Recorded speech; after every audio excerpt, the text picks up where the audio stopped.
কুরআন মধুর বাণী,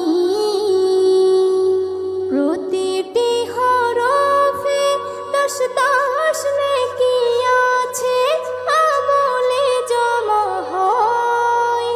প্রতিটি হরফে দশ দশ নেকি আছে, আমলে জমা হয়। পাপের খাতা হতে পাপ যায় তোমার হেঁটে, নেকিতে হয় বোঝাই। এমন বরকতময় মেলে সবারই দাওয়াই। শোনো মুমিন মুসলমান, পড়ে দেখো না কুরআন, কত শান্তি পাওয়া যায়। কুরআন